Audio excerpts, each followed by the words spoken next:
Record.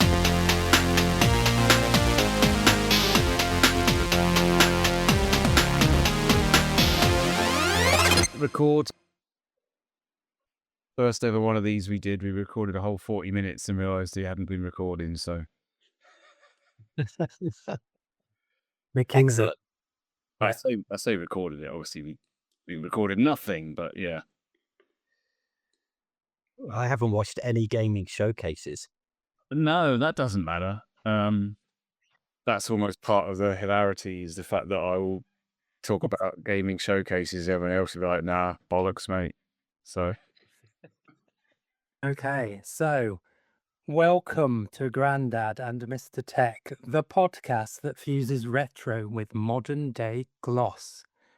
I will be Grandad, and I'm here today with my trusty frames per second specific Mr. Tech. But today is a very special day because we have our first guest to the show. So welcome to Nintendolad. Hello. You're right. All right, Nintendolad. Mr. Hi. How's it going? Oh, very good. I should be more Nintendo, shouldn't I? Wahoo! Something like that and make a coin noise. Da-ding. Hi there. But yes, welcome to the show. So this is now our 5th show. So you are honoured to be our very first guest. I'm very pleased with that. Yeah, excellent. Yeah. For your pentenary or whatever it would be. Bear in mind as well, if we don't see a substantial increase in subscribers after this episode, there's going to be trouble. I'll be sure to canvass the streets appropriately. And to chat through, obviously we've got things like the Switch 2, which is hot off the press. But when Mr. Tech and I first kind of started on episode 1, we did talk a little bit about our gaming memories, our kind of heritage. So I was quite interested, Nintendolad, how you'd kind of, have you got a kind of first memory about, when you got into gaming, or is there anything that kind of sticks out in particular for yourself? There's tons of first memories, and I mean, I don't want to go into detail because then you have to go into really obscure games consoles like the Radofin and the like. But given I'm Nintendolad, really I should tell you about my formative Nintendo experience, which was, I was very young. I was on a holiday with my gran up in Scotland. Never been to Scotland. Met some chap on the playground one day, and he said, yeah, I got a Nintendo. And I went over, and he had Super Mario Brothers, and it was just the smoothest, most loveliest gaming experience. I didn't have to sit and wait for something to load, which I've been used to doing with the Spectrum and things like that. And everything it moved so much more fluidly than the old computers.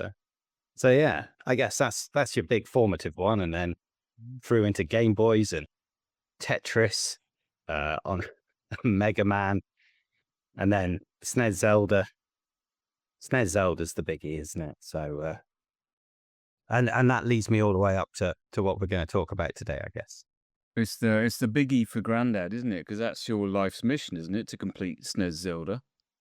Well, that is one of my life goals, but to complete SNES Zelda. I think I got halfway through it when it did first come out, and I never, unfortunately, never returned back to it, and I've never completed it, and always do want to.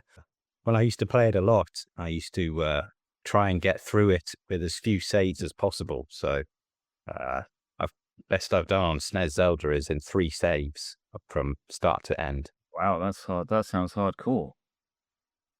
Yeah, it's just it gives you a reason to keep on playing it again and again. So that's called a no death run these days. Is that what that's called? Gosh, back in the Grandad days, I don't think we gave it a name other than a bit sad. I mean, it's not quite a no death run, isn't it? I suppose you're allowed to die twice if you've saved 3 times or something. I can't remember if do you die in Zelda, SNES Zelda?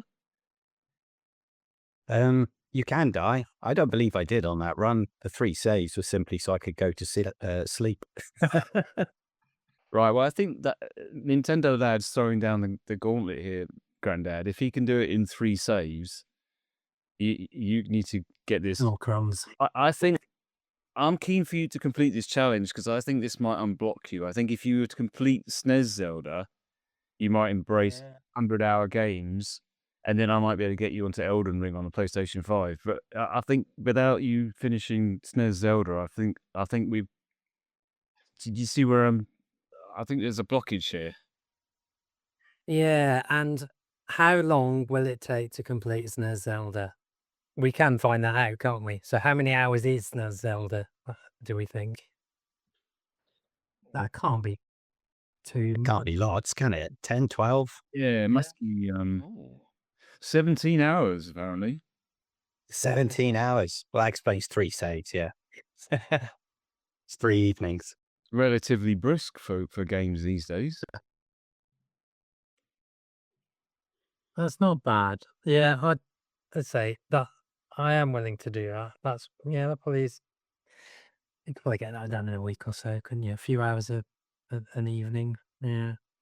Well, make a start, and then After, every time we get together on this podcast, you can Yeah. keep us updated, Grandad. okay. And if you don't have any progress, our subscribers are going to be incredibly disappointed. Okay. Yeah, I'm willing to accept the challenge. Okay, let's do that. So, given that you're called Nintendolad, is it fair to say? I mean, I think of you as a hardcore Nintendo fan. Do you think of yourself that way, or is that is there any truth in that? Because I feel like okay, I'm giving the game away here a bit to our listeners. I know Nintendolad. We didn't plug him off the street from a queue of people queuing up for a Switch 2. I feel your gaming life is channeled into a finely sharpened Nintendo point these days. Is that It's definitely ended up there. Yeah, I'd agree with that. I think through gaming, through the years of the consoles, Nintendo has always been present. I didn't have a Nintendo 64 when it came out. I don't think. About that time, PlayStations were the big thing, and we moved through all the different varieties. But as I've grown up, the other ones have fallen away. I didn't play the PlayStation 4 a lot, so I haven't engaged with the PlayStation 5. I've never got on with Xboxes. Sorry, Microsoft. I don't know. Old prejudices there. And so now all that's left is the Nintendo stuff. And then when I'm going back and playing the retro games and trying the old stuff, it's always going back and trying to find the weird in Nintendo things. They have a play style that feels so different to everything else. It's hard to explain, but people who play Nintendo games come away smiling a lot more than they come away playing games for other systems, even positive games for other systems. It seems to be a vibe to it and that appeals to me a great deal. So yeah, I guess I'm a hardcore Nintendo lad now. Yeah, I recognize what you're saying. I was just thinking, as we'll talk about the Switch 2 in a minute, one of the immediate reactions from the Switch 2 so far has been unbridled joy, although it has come close to inducing rage in me in the way games on other systems typically I've had to turn to for that. Some of the Souls-like games I play where it's mega hard bosses, and I think you guys know that I've chucked the odd pad at a wall. Hold my hand up, not proud. The worst thing here's a tip for you. If you're going to chuck a pad at a wall in rage, think about 5 minutes after you've done that, where you're going to have to kind of shamefully go and pick it up off the floor and then take it apart and put it back together. And that you feel really stupid then because you just want to play the game again. But As always, I insisted you wear wrist straps to save you from exactly that. But yes, that Nintendo magic, I fully recognize that. I think you only need to have played a few Nintendo games and or had a few that have kind of gone into your soul and you recognize that magic. is the magic still there? That's going to be interesting to talk about. Let's find out later. This would have been a good time to take a break, but we're too early for a break. Yeah, yeah.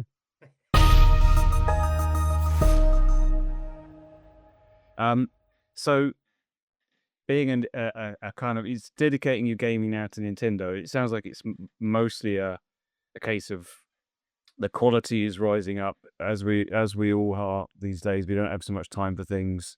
If you're going to game, you might as well play Nintendo and stick to the most magical. Is that fair?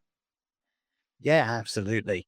Yeah, and it's their type of games as well. They're uh, reliable, I guess, is the right word. You know, when you pick up a Mario Kart game, you're going to get Mario Kart, and when you pick up a Zelda game, you're going to explore stuff and solve puzzles. And when you pick up a Mario game, you're going to jump on things.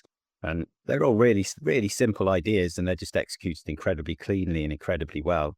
And every iteration gets better again. And then they'll throw a wild card out there, and there'll be something neat in the pile that'll make you go, "Oh gosh, yeah, that's good as well." So Yeah, that's the one thing I wish Nintendo would do a bit more, but I might be hoping in vain for that. Is more regular injections of new stuff. I agree that when they do what they do so well, and each iteration comes along, and it at least maintains the quality. And if it's been 5 years since the last Zelda, most people will be quite happy to play another one, even if it's fairly similar. But I do wonder if they could do with some new things, because you've got, I think of Mario, Zelda, Mario Kart, Donkey Kong, maybe Metroid. I suppose yeah, they've got Pikmin,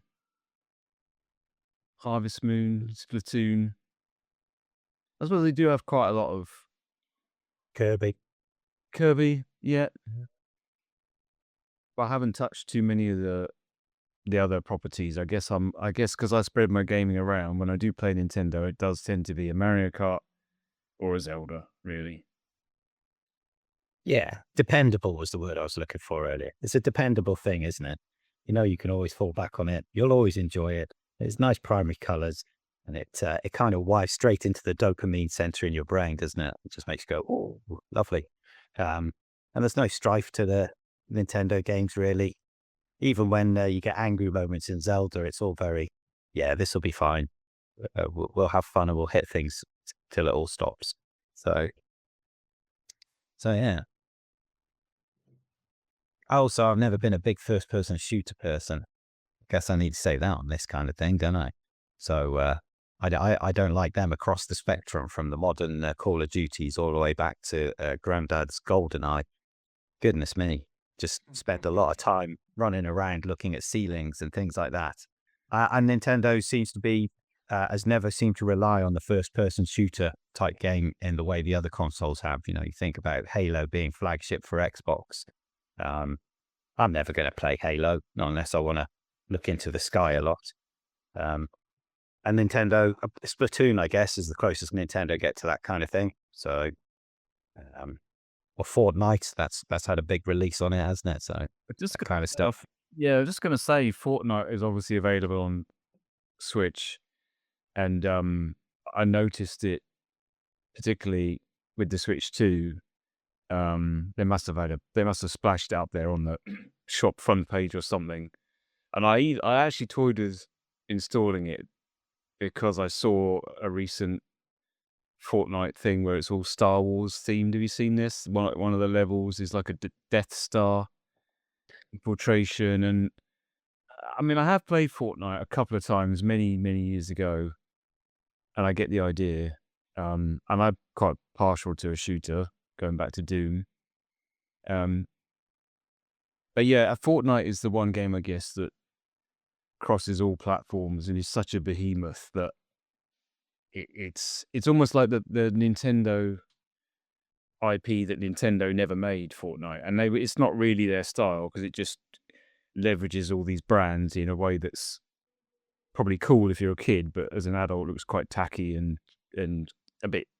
There's something a bit nasty about it. Like, yeah, slap whatever in it.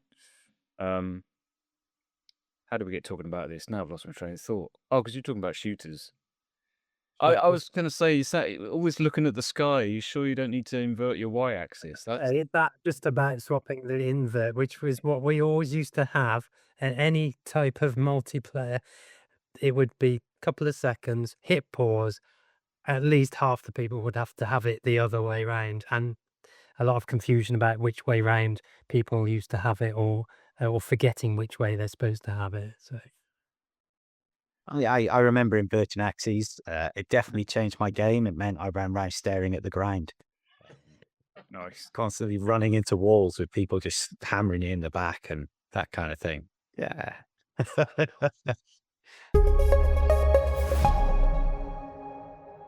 Right.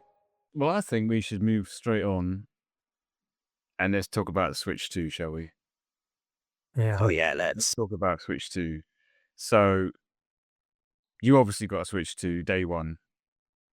I did, yeah. I got a Switch 2 day one. Grandad did not get a Switch 2 day one. Probably looking like day 5,000 when Grandad yeah, Switch 2. yeah.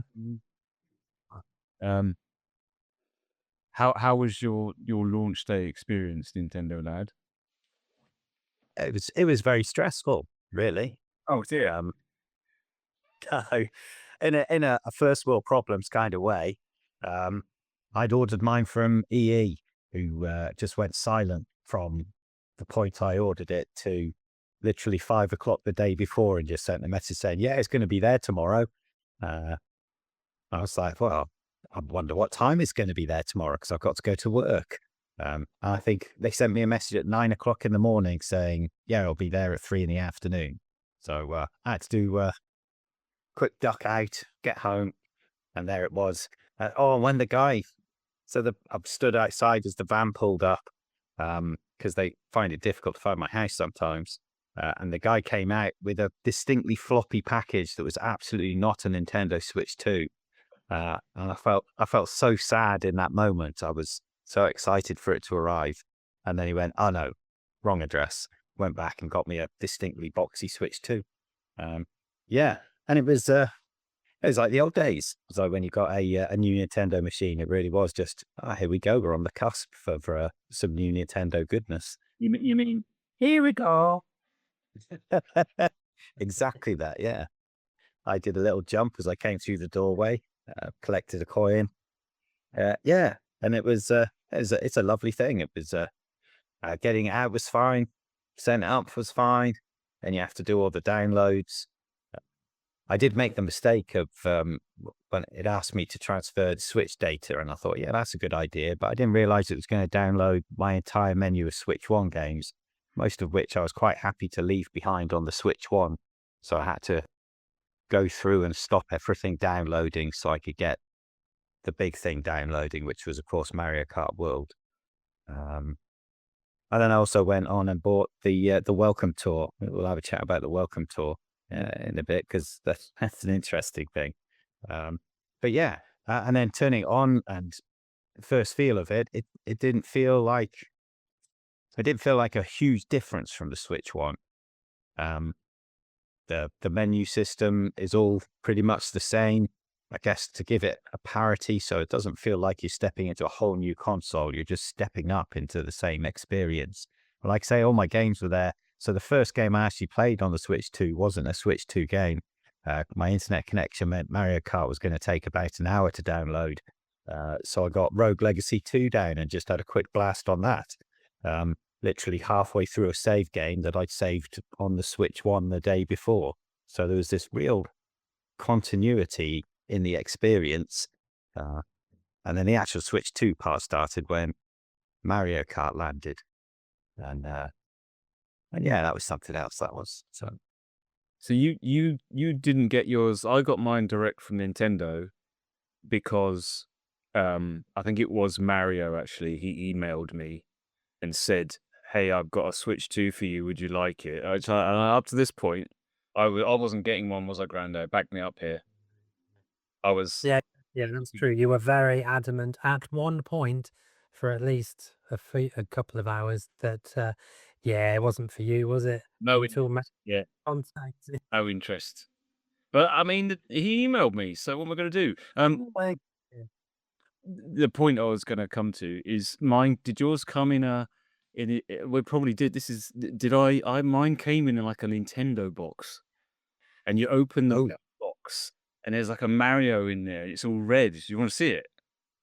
Yes. Right, I'm gonna get it. oh, so that is the difference. So you did get a little extra special treatment then by going through Nintendo. Yeah, mine was just in a big plasticky envelope kind of thing, and it had a cardboard outer wrapper with a picture of Mario Kart on it, and then the inner box. Right. So No, I didn't have. this has come through the door. You know, I'm clawing this tape off, and there's like a bit where you obviously tear a perforation, and then this happens. Special treatment there. Look at that, and it's obviously in there. That's what Wow. when you order direct from Nintendo, you get a special. I'm slightly miffed that I've mangled it a bit now because this might be worth 100 quid on eBay in a few years. Yeah, possibly. I can reuse it though somewhere and make like a Mario diorama type thing. I can kind of. So what is that? Is that so what you're getting for, because obviously podcasting is an audio medium. What how can we describe it? Is it a Mario Kart flap? That's a very good point. Yeah. So it's a plain looking cardboard box. Yeah. And yeah, when you open the top flap, it's engineered in a very nice way that it all unfolds. And on the inside, yeah, there's Mario waving his cap at you, and it's all lovely. Who's welcoming you to the new purchase specifically? Just a nice little bit of Yeah. additional effort. I thought it was made it intriguing. Well, I did get my email from Mario saying that he'd got a Switch put aside for me after I'd ordered from EE. And I thought, well, given Mario's emailed me, I'm going to get one from him and cancel the EE order. And you have to click a button and it says, right, we sent you a code to your email. Put it into this website and you can order your Switch. And I thought, great. And it said your code will run out in 24 hours. I thought, great. And the code didn't arrive till 2 days later. So, so I didn't get to order from Mario. I just kept the order, which, yeah, slightly stressful, but it all arrived. It's all the same. It's all good. So Yeah. Yeah, it's I think it's interesting what you're talking about, the seamlessness of it. And it is odd, isn't it, in a way for Nintendo to have a new console, and it really is just a bigger, better, sharper. It feels a lot more well built. But yeah, the whole ecosystem staying the same. The look and the feel is tweaked a little bit. That's quite strange in a way. It's a little bit sad. I do think, as much as it felt great in the hands, and you immediately had that feeling that you were holding something quality. A little bit of sadness that it's kind of, oh, it's like the Switch One. You know, maybe the Switch might be the last Nintendo console we ever see that really looks or is different. Because what is a console going to be from now on, really, other than just a screen and some controllers? It's all becoming very generic, isn't it? There isn't going to be anything in the device itself that's going to be the wow factor. I mean, this isn't necessarily a bad thing because it's ultimately all about the games anyway. But I was thinking of you, Grandad, and your nostalgia for old consoles. Mm. How do you feel about the Switch 2? Obviously, not having one. I've not got one, but I was able to play Nintendolad Switch 2. So I have had about 3.5, 4 hours experience, and yeah, I know what you mean. Because to me, yeah, it is quite a bit heftier in the hand. It's very quality. It definitely feels a bit of a yeah of that kind of upgrade. And to be fair, I think we'd had discussions before, and I was kind of saying, yeah, it is just high gloss Mario Kart. It is just another Mario Kart. But as Nintendolad says, once we switched it on, that time just vanished, and it was you were back. It's very. I think Mario Kart World is very clever because there is an awful lot of nods to either previous tracks. We were noticing things all over the place, weren't we? In terms of, yeah, maybe there was kind of nods to SNES iterations, slightly tweaked versions, things that you could recognize. I could certainly recognize from older consoles, and I was quite surprised at how I got immediately absorbed back into it. Yes, it's not. Yeah, graphically, it has got that slight, yeah, kind of upgrade, but you are back in that nostalgia. It's doing what it's always done, and it is massively fun, isn't it? And yeah, the time absolutely flew by, and it's like, yeah, okay, Nintendo are still absolutely at the top of their game for making these type of games, and it is about the games, isn't it? And things like Rainbow Road and slight, little tweaks. There was a cracking course, wasn't there? Was it the Boo? Is it Boo Cinema? Boo Cinema, I think it's called. Yeah. Yeah. Yeah. There's some certain tracks like that, and say I can still remember them now. So it is it's clearly doing something from a Grandad perspective. And yeah, it was great fun. Yeah. I'm still I not think buying. it's very much a fusion of Grandad and Mr. Tech, because it is Yeah. so polished and so smooth. Yeah. The physics on Mario Kart are outrageous, what they're trying to do now with all the tricks and combinations. Yeah. Yeah. So you've got very much modern style button combos and uh, exact with your controls. Precision is the word I'm looking for. Apologies. But then you've got, like Grandad says, the references are constant. And in the Boo Cinema level that Grandad mentioned there, the new bit is you pan through a screen, you got film strips, it's awesome. But the boardwalks at the start, they're straight out of the SNES version, and muscle memory kicks in on the corners, and you hop. It's incredible. It's a really bizarre experience. I did enjoy nods to Double Dash, which is probably the Mario Kart I played most, actually, even more than Mario Kart 8. And things like Moo Moo Fields and the one with the dinosaurs. What's that called? Can't remember. The one with the dinosaurs. And yeah, I could tell some courses look like they'd pick them up and plop them straight in, but then the way they've also meshed them so that you do the course, but then when you're doing like the following races in the GP, you exit the course to go on, and then some of the other GPs, some of the other cups, their middle stages take you through like Moo Moo Meadows, and it's kind of, oh, we're back here again. And yeah, that is really clever, putting existing tracks from their whole legacy into an open world, connecting them up, letting you do 3 laps of this, and you bomb up to this one and do 2 of that to finish that. Yeah, it is great. The only well, it seems to talk about downsides so soon, but one thing off the top of my head I did wonder, I'm curious about your opinion, is the only thing I think it might have lost is sometimes the tracks feel kind of too open and too straight. A lot of straights, because they're doing the kind of rally style stages now, where it's a long, and it works brilliantly online. I think that's where it shines, because when there's 24 of you, you don't notice it's being straight because there's so much stuff firing off around you and it's chaos.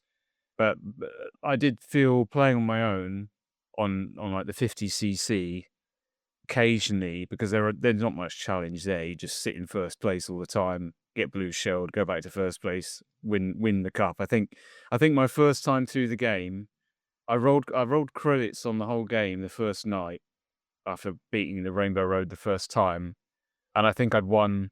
I got maximum points on every single cup. Like, I mean, that's not a.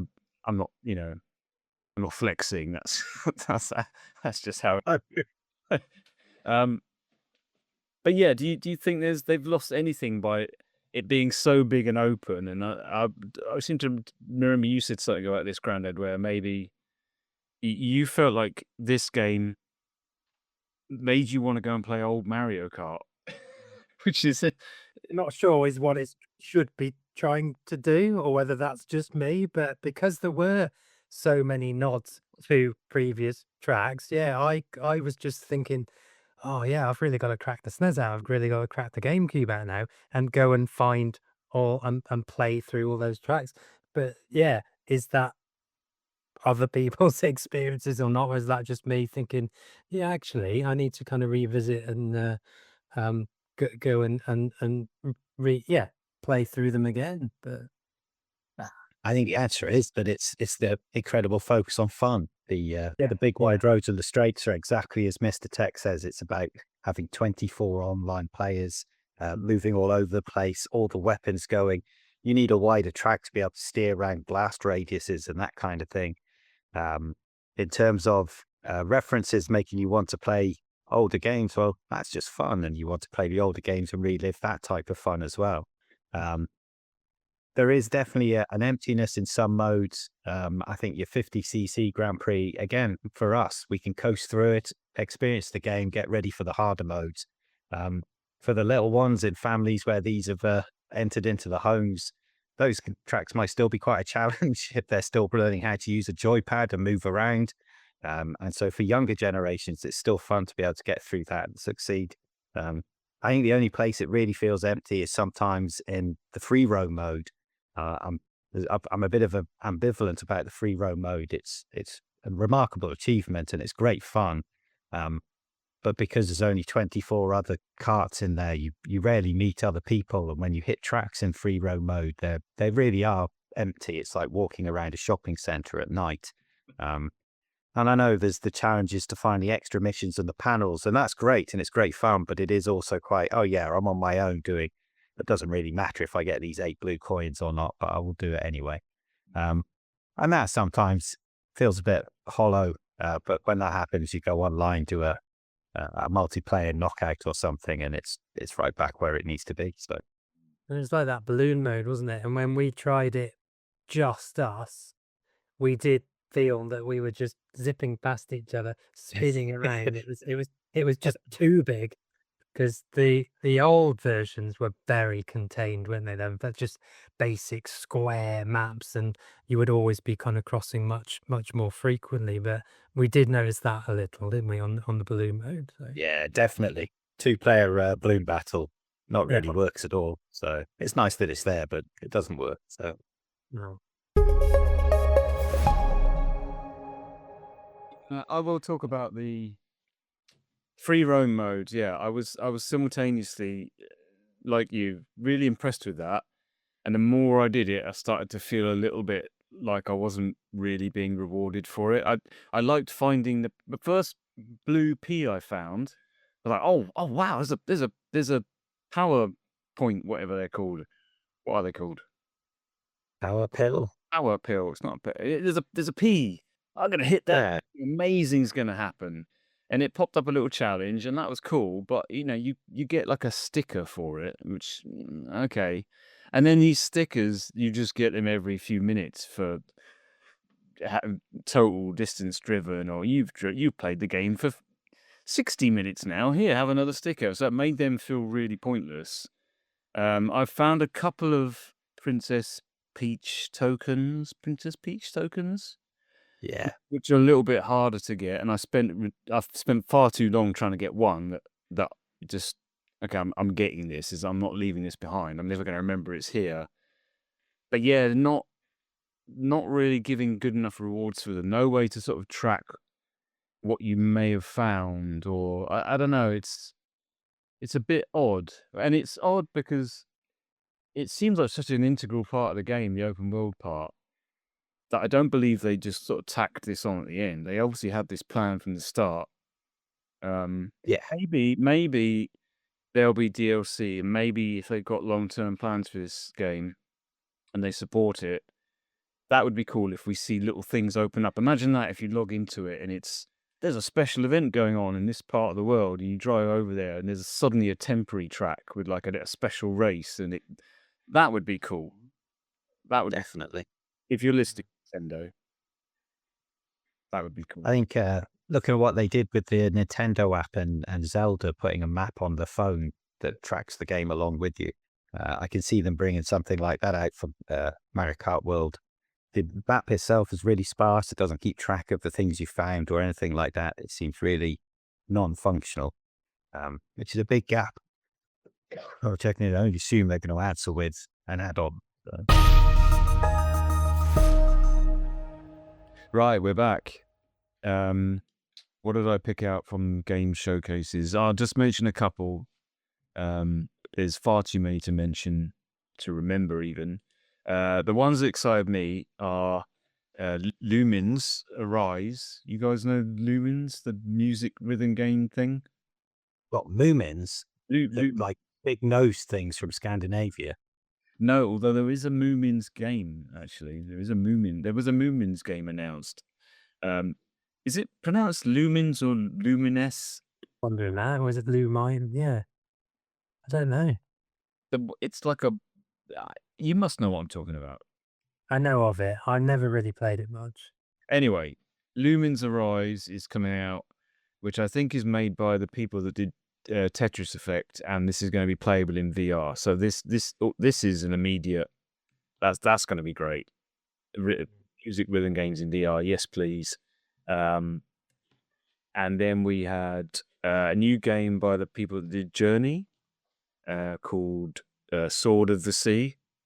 So that's immediately going to be on my playlist, because Journey... Oh, that's me bonking. What was that? Anything made by those guys, Journey, Abzu. Don't know if you played either of those. I think you played Journey, haven't you, Nintendolad? Journey, the one where you spend most of the game walking across a desert. Yeah, it's got this weird multiplayer thing where there's like other players are kind of in there with you, but not. I know it. It's all very...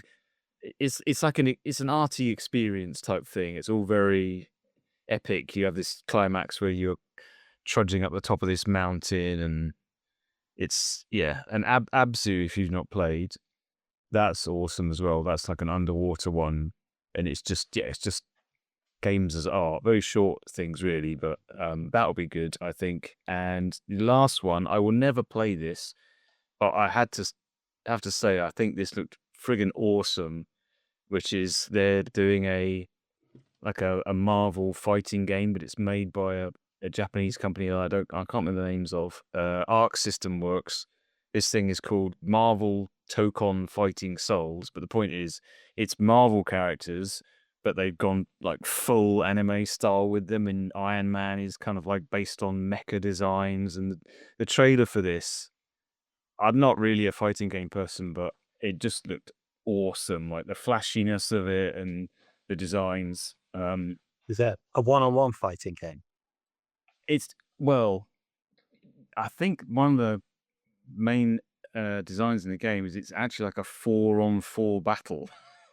See, You have like brawl. different fighters. It was just amazing to see something. We all know the Marvel characters, or recognize a lot of them, but to just see them in such a different style, that really got my respect. It just looked awesome. I think I said that's sick, which is something that you should only say if you're half. That looked great. Other than that, I think Neo 3, which you guys won't know, but that's like another rock hard Souls-like fighting game. They dropped a demo of that at the time. That was cool. I've been playing that demo. I'll be chucking my pad at the wall playing that at some point in the future, I think. That's the only mentions for me. Nintendolad, I don't like to make assumptions, but I'm guessing you didn't watch any of these things. Do you ever watch any? Imagine you watch the Nintendo Directs, yeah? Or some of them? I watched the Nintendo Directs, yeah. I definitely watch them, so I can see the appeal of something like State to Play, because it's just, you're waiting for new games to come out and they appear and tell you about them. I would have thought there'd be some things that have come up on Nintendo Directs that would have been in your state of play. I have no idea what the crossover there would be or anything like that. So, This was one of the odd things during not the Sony one, obviously, because that's Sony focused, but the Summer Games Fest show, which is all platforms. And they announced the game, world premiere, blah, blah, blah, and out comes the thing at the end. And Grandad's like, what is this? I've never heard of this IP. And then you get the logos at the bottom to show the platforms. And it was notable, actually, that there were lots that didn't have Nintendo Switch 2. But I guess it's in that point where it's not fully here yet. I mean, there are obviously titles out there, and third-party publishers are going to be working on them. But I don't know if we're at the point yet where every new thing is, and it's also on Switch 2. I would imagine a lot of these games probably could run on it, but maybe they're not quite there yet with moving over. Be interesting to see what comes the way of Switch. I think, bizarrely enough, some of the ones in the Xbox showcase, even though it's Xbox, because Xbox is now more about games, they're not in the business of console exclusives anymore. Some of them did show Switch and PlayStation, and I'm sure it'll be coming, but There's another Call of Duty Black Ops game. What is that? Call of Duty Black Ops 7. Oh God. it's just every year, isn't it? Every year. Yeah. I had Game Pass when the last one came out, and I actually had a little try of it. I thought, I'm gonna try this. I haven't played a Call of Duty game in so many years, but yeah, I got really bored of it really quick. Just Yeah. I was there, at the start.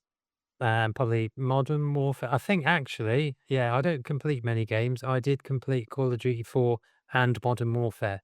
So that's my claim to fame. There you go. I do complete the odd game, or did. But yeah, you're right. Again, the it's weird, isn't it? Because Nintendo make and have made a lot of Mario Karts, and they still feel fun and fresh. There are a lot of Call of Duty games, probably maybe the same amount, but for me, the Call of Duty games just are getting less and less fun.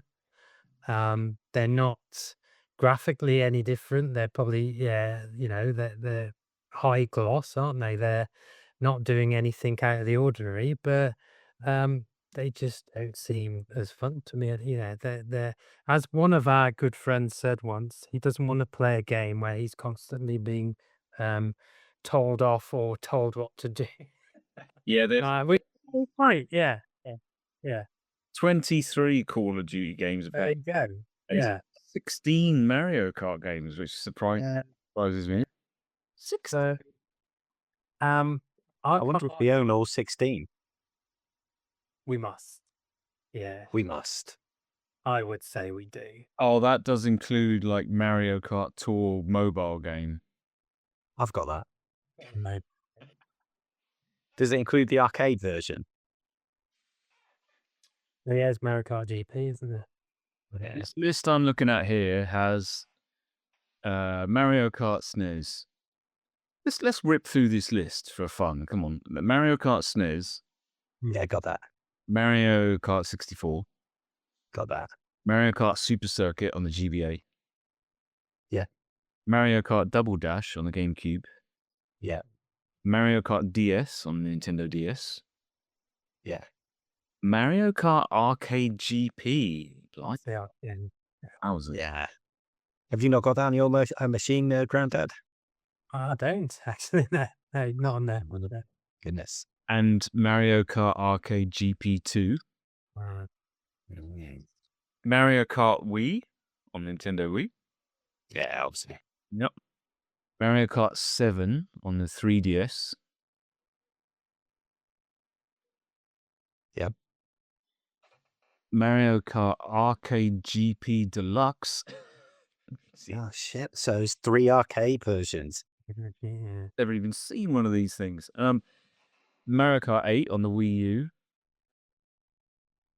Yeah. Mario Kart Arcade GP VR for Oculus Rift. Holy crap. Might be interesting. Which one of you owns an Oculus Rift then that I can come around and play that on? Only quests. That's a shame, innit? Yeah. And then we're reported at the end, obviously Mario Kart 8 Deluxe for the Switch. Mario Mario Kart World. Tour and Mario Kart Live Home Circuit Switch. Oh, yes. You rod the little car round on the floor. I have that with a Mario and a Luigi. It works an absolute treat. It's a joy to play. Yeah, and then the 16th would be World, yeah. All fun. But yeah, Call of Duties, I just, yeah, I've lost the will with them. But yeah, they keep making them. They keep selling, presumably. It's just an annual money machine, isn't it now, that game? It's just, Cost a lot of money to make. I mean, hundreds of millions. yeah. Like, But for a lot of people, I think it's probably the only game they buy every year. They have a console and they play FIFA and Call of Duty. Call of Duty rolls around and oh, yeah, Call of Duty, and that's probably it. So we're gonna wrap up. Before we wrap up, anything you've played you want to talk about?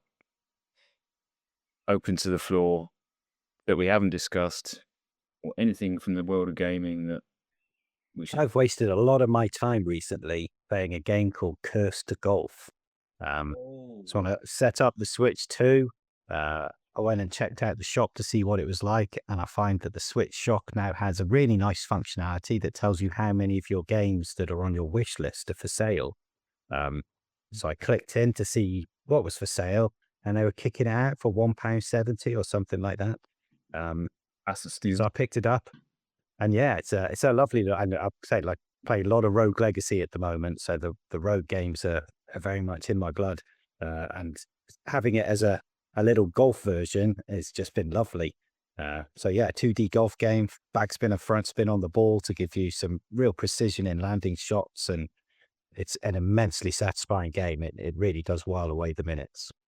I feel slightly guilty because I bought that probably also in a sale, but yeah, I was tracking that game coming out. I loved because of its blending of golf with kind of strange power ups, and yeah, I've not put much into it. I should go and boot it up. Same old story. God, too many games. Yeah, I got to the last 3 holes on it, and the last 3 holes, the background is hell. It's the whole point of the game, isn't it? Is you're playing your way out of hell. And for some reason, they've got a lightning bolt that repeats with a lightning bolt sound effect that repeats. So unfortunately, once you get to level, what would the last 3 holes be? Level 16, it becomes really pissy and annoying because you constantly have this cracoom, like every 5 seconds, cracoom, every 5 seconds when you cracoom, when you're trying to concentrate on and that's a real shame because the rest of the game was great fun. I like playing it up until that point, but I'm at an age now where I just go, that's too irritating. I'm not finishing you. So I've moved on already. But it really was good for those few nights that it wrote me in. So cool. How about you, Grandad? Anything? Yeah, so I've taken one of your recommendations. So I've been playing a couple of games. I've managed to actually play some games for more than 5 minutes. So the first one is Until Dawn: Rush of Blood on PSVR, which did come highly recommended from you, and I have to admit, you were absolutely correct. And it describes itself as a front row seat on a roller coaster of terror. Very good. So yeah, an on rails shooter in a weird kind of theme park. You're on a roller coaster ride. You're in VR and you're shooting. At various targets and clowns and it. You were right. It really does quickly immerse you in that environment and in VR. Yeah, fantastic. And always a mark of a good game for me is when I get past at least 15, 20 minutes of a game without even realizing it. And that did it for me. So a very good recommendation. And what I'm finding is PSVR stuff is very, on the whole, it's quite cheap to pick up. I think this was only like £5 to pick up from CX, so you're not spending a lot of money, but the experience was fantastic. Um, and the other game, which if either of you have not played yet, I do keep promoting this. It's one of those new old games, although it's still not that new anymore. I think it's 2019. It's a game called Xeno Crisis. On various formats. I think they originally pushed it out on to be able to be played on Mega Drive, but there is apparently a SNES version and a SNES ROM floating about. Very Smash TV. Um, it's a very short game. I think there's only like 6 or 7 levels, but it's, yeah, run and gun game into a various kind of mazes. I read that they regenerate, so you're not always getting the same kind of rooms as before, so it kind of randomizes. But yeah, you're running around, and if you've got all your buttons mapped, you are shooting in directional with your buttons and you're moving with the pad. Um, but just the kind of game I like because it's very pick up and play. It's very quick. It is very intentionally like, say, Smash TV and the old kind of 8-bit, 16-bit games of just, yeah, dipping in and having a bit of fun. It's quite difficult. I don't think I've progressed much more than I think level 3. But I think there's also various versions now on Dreamcast, Neo Geo, say there's Mega Drive, there's SNES, and it is, yeah, very much that new old game. And this is what we were discussing, I think, in terms of who made it a few episodes ago. Bitmap Bureau, who are coming out with a Terminator 2 2D game. So very much looking forward to that. So they are, they make games very much for the kind of new retro audience. But yeah, I would definitely give it a go. But yeah, quite refreshing and quite a bit of a nostalgia here. Yeah, I want to play this. It looks really good. Like you say, perfect blend of old and new. It's crazy if you're buying this physical.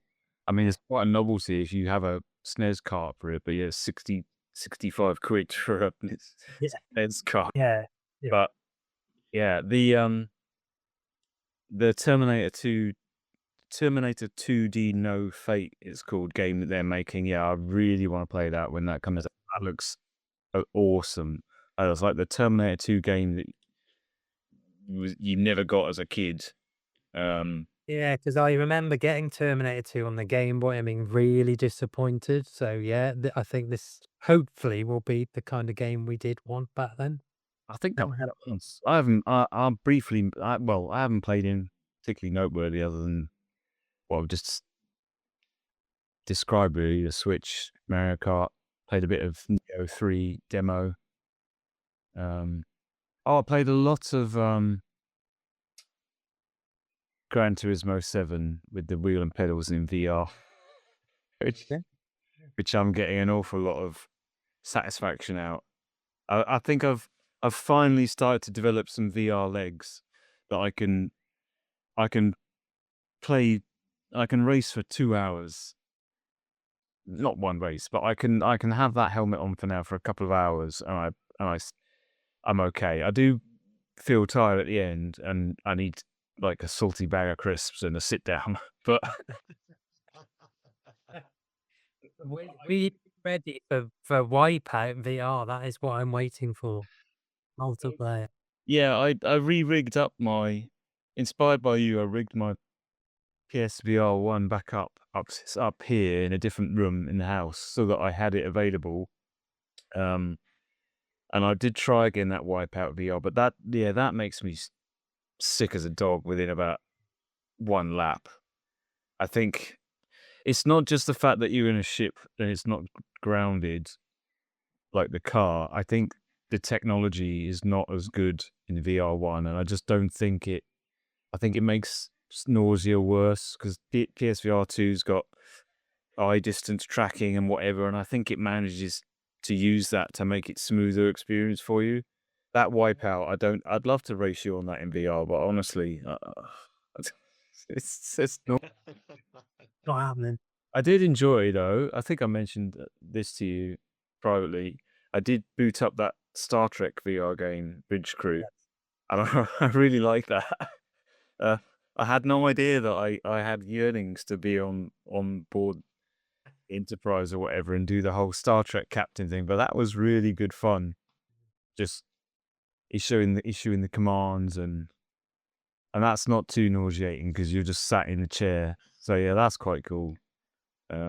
It feels good to get some use out of like the VR, PSVR 2, because honestly, before I started doing it for Gran Turismo, I'd probably spent about an hour on it, and it cost me a lot of money. It's like, what is this? What am I doing? But now I feel like I'm really getting my money's worth. And genuinely, if I ever play that game now, I'm going to do it in VR. It's just that's become the standard way. Wheel and pedals, VR. Yeah, it's good stuff. Do you, Nintendolad, have you ever dabbled in kind of VR, or is that something that you've kind of not really into, or? I only played it when I've played one of your VRs is the only time. The only thing I can really distinctly remember is Beat Saber, waving a stick around, and something about walking on a plank. Oh, and there was a cool one where my hands were trapped inside a box that controlled little devices in a room or something weird like that. Yeah, that was. Static, I think that's called. Uh, We played that together, I think. Yeah, that's a puzzle game. If you see that, Grandad, on Static. is it? I thought it was called Static with a K. Yeah, Static with a K. Okay. That's fun. I can remember what you've played in VR more than you can, Nintendolad. You played Rush of Blood. Ah, okay. Rush of Blood. Which one was Rush of Blood?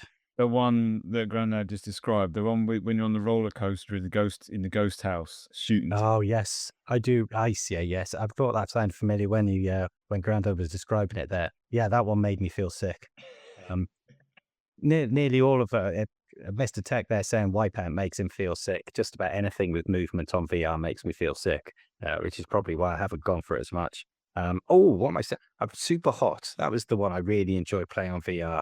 Yeah. I love the fact you could do crazy stuff like lean backwards and forwards out of the way of bullets and things like that. That was really cool. I ended up actually getting the regular non-VR version on the Switch. I enjoyed it so much, and Yeah, it's still just as fun. So, but the VR one was a standout experience. That'd be the kind of thing that made me come back, something like that. Cool. All right. I think that about wraps us up for this episode of. Oh, yeah. Okay. Yes, big thank you to Nintendolad as our first guest. That's been really, great. You're welcome. Yeah, hopefully you've had a good time with Grandad and Mr. Tech, and we would welcome you back to discuss anything further. Hey, do I not have to get put on a spectrum at the end as to whether I'm closer to Grandad or Mr. Tech? Oh, I want. Yeah. Now you've mentioned it, I think you do. Yeah. Oh, that's interesting. Well, Where would Nintendolad be placed? A spectrum from Grandad and his Atari 2600 made out of wood, up to Mr. Tech and his pristine games projected onto steel display screens. see, I'm kind of think you're more a Mr. Tech in the sense that you've got the latest hardware. You bought a new console day one. You're getting the new shiz, but equally, I don't feel you're a full Grandad end of the spectrum either, because Yeah. quite apt. I think they are their own node in the gaming triangle. Yeah. Lovely. I'm pleased to have come on today to have become a node. Well, we'll have you back. Certainly once Switch 2 has released some more exclusives, because I'm still not sure well, I'm saying on paper I don't want to spend money on new Switch 2 games because I've got so many other games to pay. We'll see how that pans out. I don't like to commit to not buying things, as you know. But I'm really keen to know what they're like, especially this Donkey Kong Bonanza. Yeah. So that'll be good to have you on. You can tell us what we're missing. Yeah, of course. No worries. Thank you very much. Cool. Well, that just remains for us to say we'll see you on the next one. Goodbye. Goodbye.